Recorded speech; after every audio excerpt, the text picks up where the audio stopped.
Once the player has gathered all the Lords of Cinder, the Firekeeper will perform a ritual, teleporting you to the Kiln of the First Flame.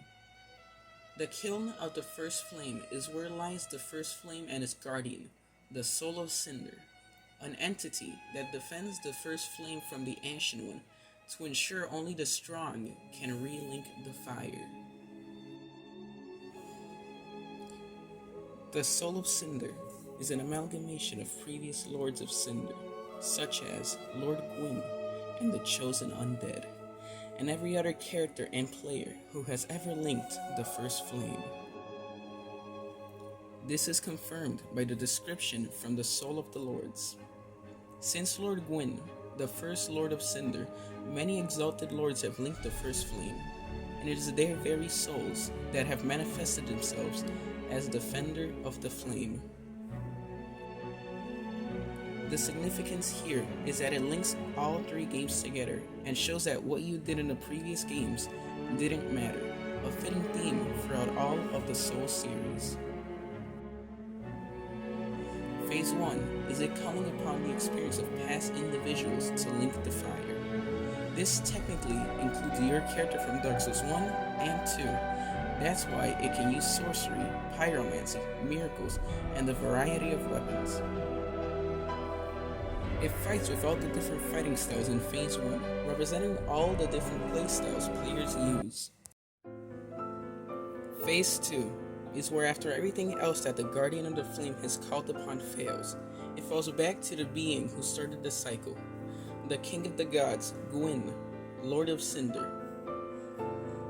The theme changes to a remaster of sorts to Gwyn's theme in Dark Souls 1, and the moveset changes to that of Gwyn with the addition of Sunlight Spears and other similarly powerful miracles the once Lord of Sunlight used.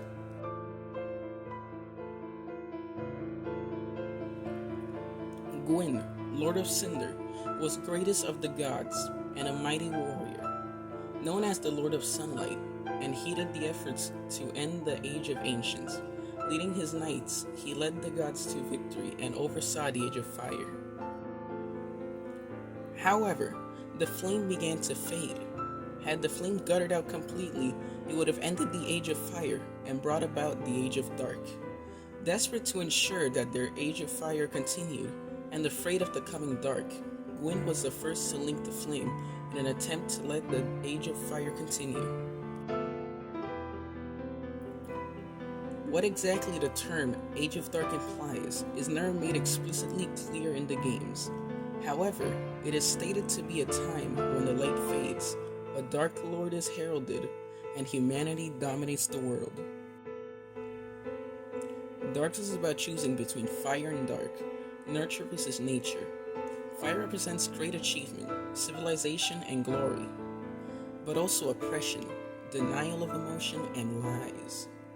Dark represents truth, emotion, reality, and freedom, but also danger, decay, hatred, and rage.